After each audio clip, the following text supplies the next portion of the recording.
Hi, you guys. Welcome back to Southern Latitudes. I'm Robin, and I am in my food forest today.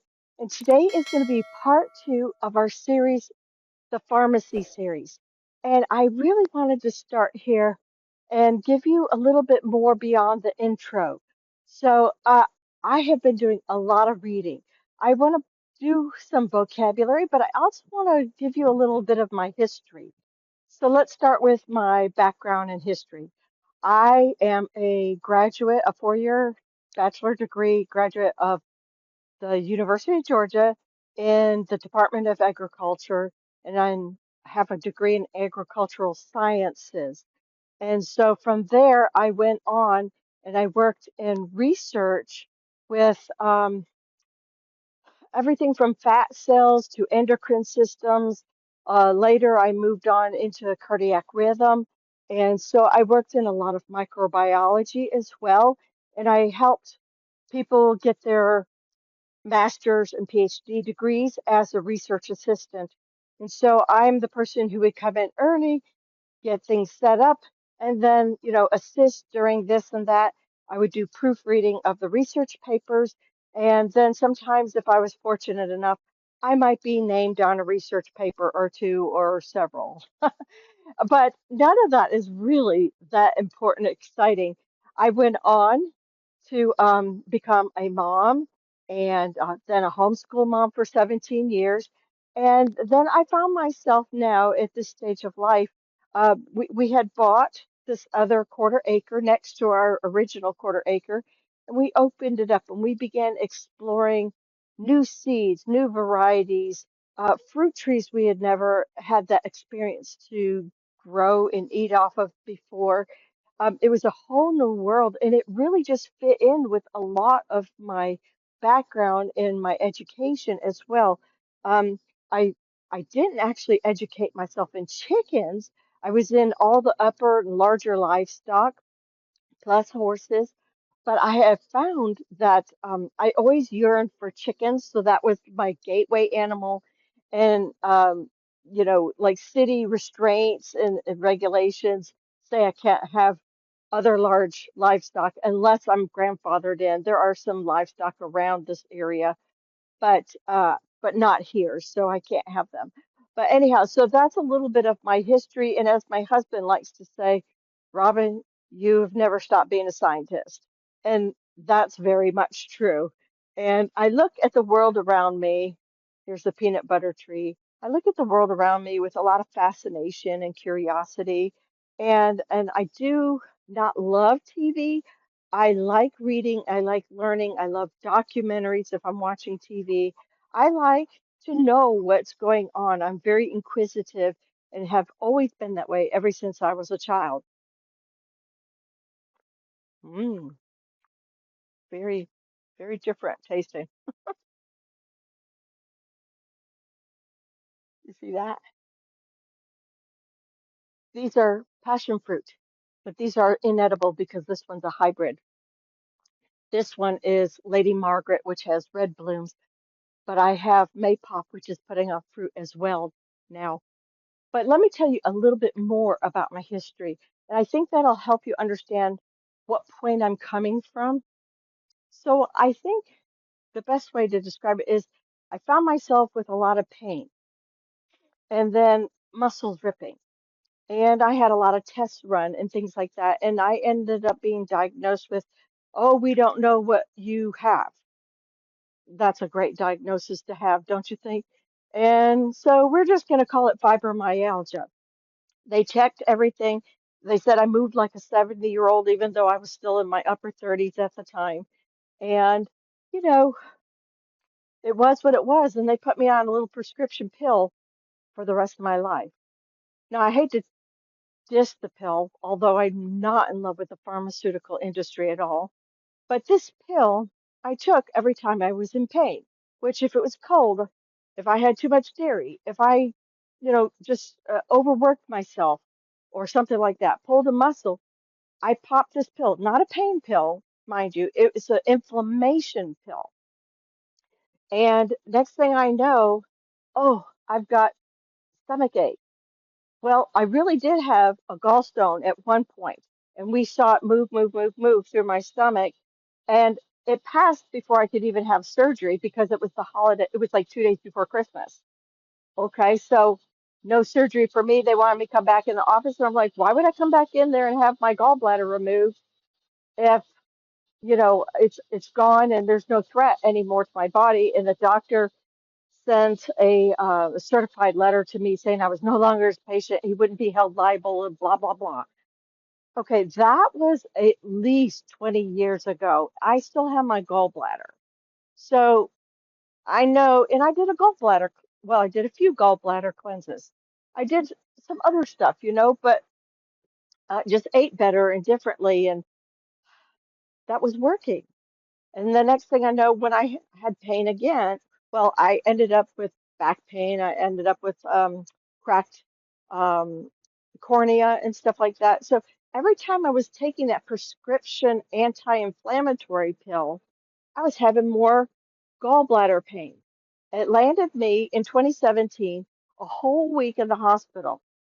And finally, at the end of that week, pain radiated. So we didn't know if it was the gallbladder, and then maybe was it also the appendix. And, that was kind of crazy, right? So what we ended up doing was waiting. I took the 2-hour gallbladder test in the hospital on a Monday morning, and I was by this time just exhausted and wanting to go home. But the first hour you just sit in the tube, and then they check everything out, how it's working. Then they inject you with dye in the middle of that, and then they see how the dye is flowing.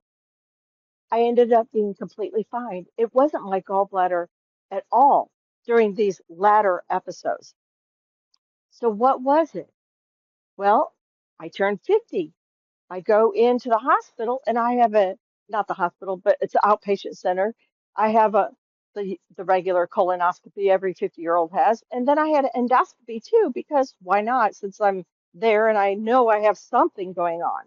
So the endoscopy revealed I had an ulcer in the duodenum or duodenum area, which sits directly next to the gallbladder. So that explains the pain. So in the end, no gallbladder pain. I have an ulcer. What do I do now? Well, nobody.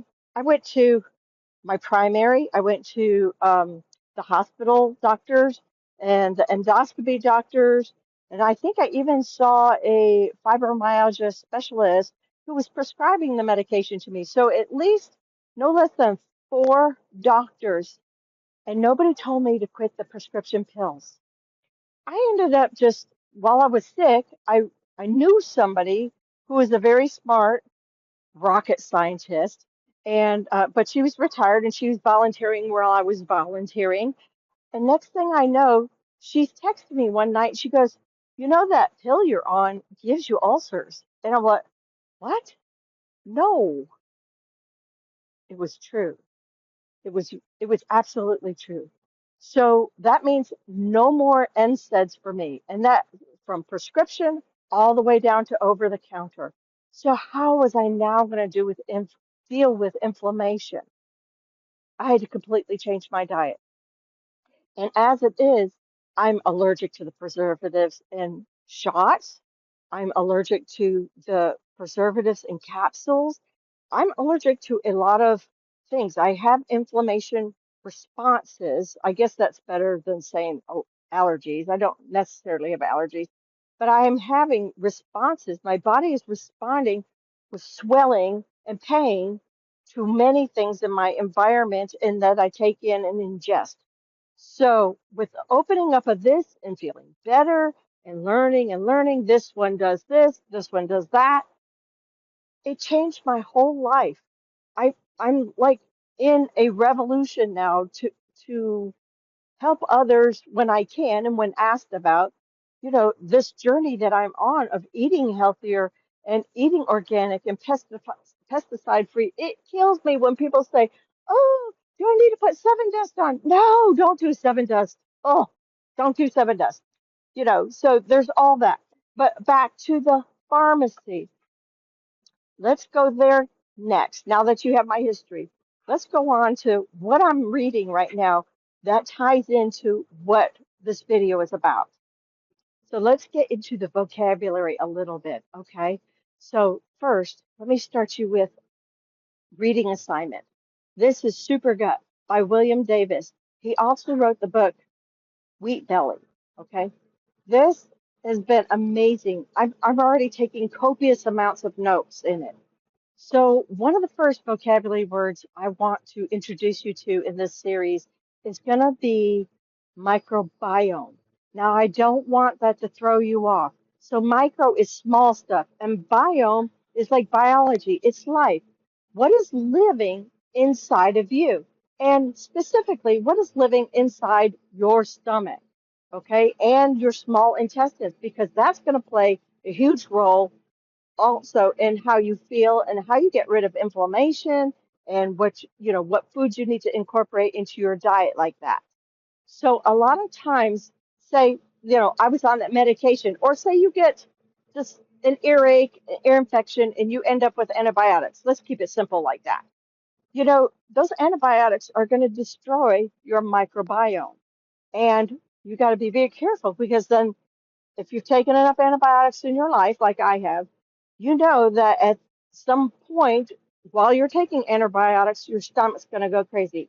Why? Because you're destroying the microbiome in your stomach.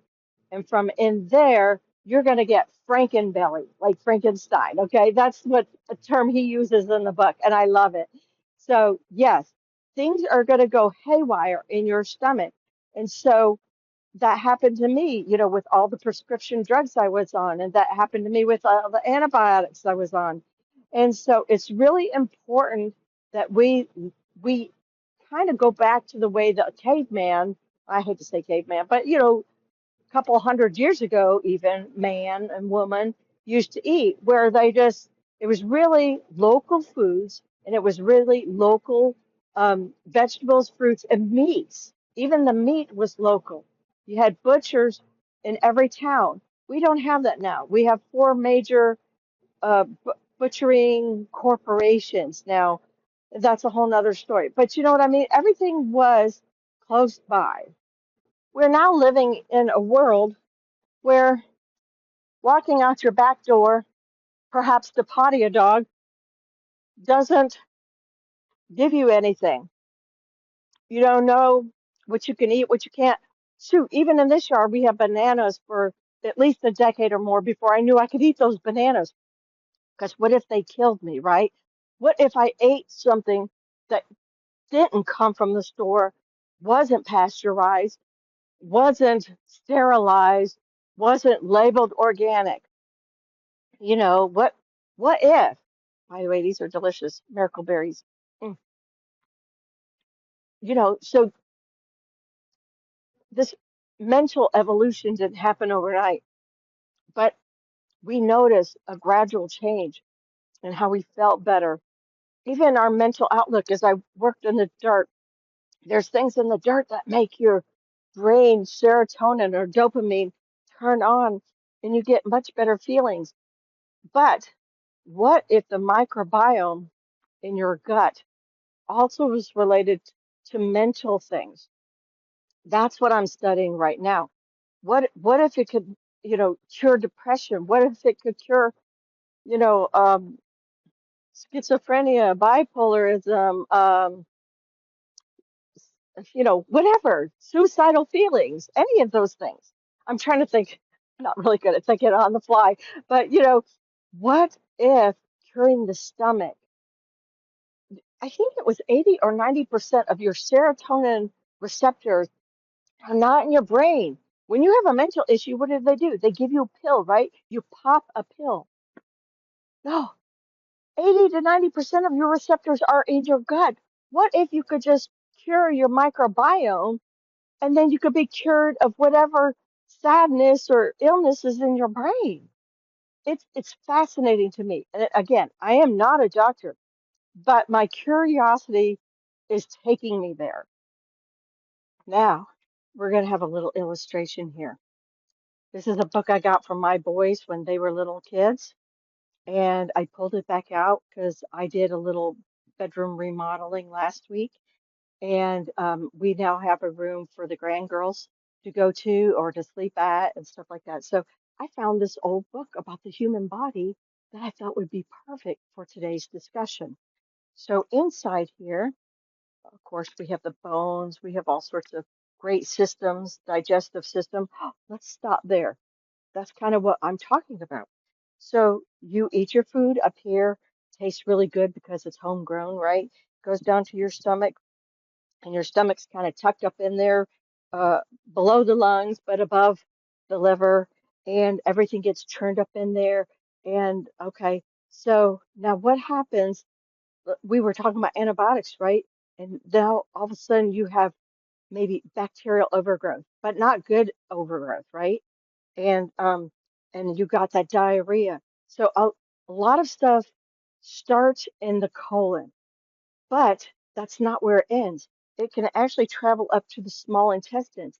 And we know stuff now about the microbiome, bacterial and fungal, that we didn't know even like, I hate to give my age, but when Ronald Reagan was president, we didn't have any of this information. We had no idea what was going on beyond the, maybe 4 feet of the endoscope going down your throat or up your back end, right? We didn't know about that. So all this is like 22 feet of small intestines, plus you add the other feet of colon and the esophagus and all that. It's about a 30-foot biome area, right? So what's going on in there? Why, if we know now we know serotonin uptake receptors are in there, why is it that we reach for a pill every single time anything happens to us? And when doctors go to med school, they learn how to prescribe the pills for anything on any of these little cute pages, that I'm teaching the kids. And and I'm not giving up on all doctors by no means. I still believe in doctors, but not very many. And I know my favorite nurse practitioner is watching this, and she gave me a big woohoo and go on, girl, for the series. So I appreciate that. But so here we are. Here we are, unknown. But I don't know. Maybe we have hundreds of different bacteria or fungi that, should be in our stomach, but it's no longer there because we're eating processed junk. We're eating cancer-causing dyes. We're doing this and that. You know what I mean? We're taking medicines that kill it. Um, how can we replace that? Well, we can do it by eating this way, like I am doing, but also this, if you don't have access to growing or something or ability to grow, buy local, go to a farmer's market, do something like that. There's that other book that's already in the house. It has lots of recipes. It has, I think it's a 30-day way of eating to restore that microbiome in your gut. And that's where I'm going with all that reading and stuff for my husband and I. We had two different respiratory viruses. We had COVID. We had bunch of things between, the school season from fall to like May. And, it just destroyed our microbiomes. And so, we do what we can eating out here, and that's great. Pull a carrot out of the ground, knock the big dirt off of it, but eat the rest of the dirt. It has beneficial stuff in it for your gut. Eat a lot of things without having to spray down or vinegar's okay, but you know what I mean? You don't have to kill off every single thing. Let your body do what it was made to do. That's kind of where I'm going with it. So, oh, okay, I got off track a little bit there. So I want to talk about two things. Okay, we talked about these small intestines right here in the body. So there's two big terms we're going to learn about that'll coincide with this whole series. So SIBO and SIFO. So SIBO is small intestines, the SIBO is bacterial overgrowth. And then SIFO is small intestines, fungus overgrowth. And those two things are causing a lot of havoc in your body and in mine too. Again, I'm not a doctor. I'm just an avid reader. I'm a little bit more than a hobby gardener. And, this is really stuff. I wish all the doctors took a lot of nutrition classes because when when I went to my rheumatologist to let him know that I was off of Celebrex and I no longer really needed a script from him, he goes, "Oh, well, you must not have fibromyalgia that bad." I'm like, "No, you saw me at the tail end, but my primary saw me when I was bawling on the couch every day by 4 o'clock and I couldn't stand up to make dinner for my children." That's great. He can make a judgment like that without running a single test just based on some opinion that he has. He maybe had a fight with his receptionist or his wife or whatever the minute before he walked in the room with me. And so I don't feel that was fair for him to say that. And I'm not a super confident person, but I have enough confidence in who I am, especially in Christ, to know that was garbage. That was baloney. That's not who I am, and that's not what was going on. And you can't make snap judgments about my life that I've been living for decades, you know? So, anyhow, again, I'm not a doctor. I just have a whole lot of anecdotal experience and do a whole lot of reading. So, bacterial overgrowth, that's where we were. I'm going to learn, and I probably won't discuss it anytime soon with this series, but I'm going to learn on how to get rid of that for my sake, my husband's sake, my children, my grandchildren's sake, and eventually your sake too. I'm going to be learning all about that. But for right now, something I've been starting very simple is water kefir. I've been learning how to make it, and I've been doing it for a few months now, and I really like it. Everybody likes it. We're not completely off of soda, but we've done a lot of soda replacement with water kefir. And we add organic juices with it to give it a little bit of flavor. I know you can expand that with fruits and stuff. I haven't got there yet, but it's really been eye-opening and game-changing for our microbiome in our gut. And eating lots of fermented foods too. We'll get there eventually as well. But anyhow, I know this is long-winded, so maybe we should just call this Intro to My History and my reason for doing this. Why am I going through the trouble of gardening so hard every day? And I could just be running to the grocery store or um, placing an order online and just doing a pickup. I mean, life would be so much more simpler. But I choose this lifestyle. It's the physical therapy for me, but it is also the Frankenbelly therapy for me as well. I am healing my gut. I'm healing my small intestines. I'm hopefully decreasing my bacterial overgrowth and my fungal overgrowth. I'm just hoping. Well, I don't have permission to talk about other people's stories, but I know people that have had colon resectionings that need help, right? So, I would love to just gain wisdom and knowledge in this area. And I hope you guys will continue for the next part in this series. So you guys, with that said, take care, God bless, and I'll see you in the next video soon. Bye.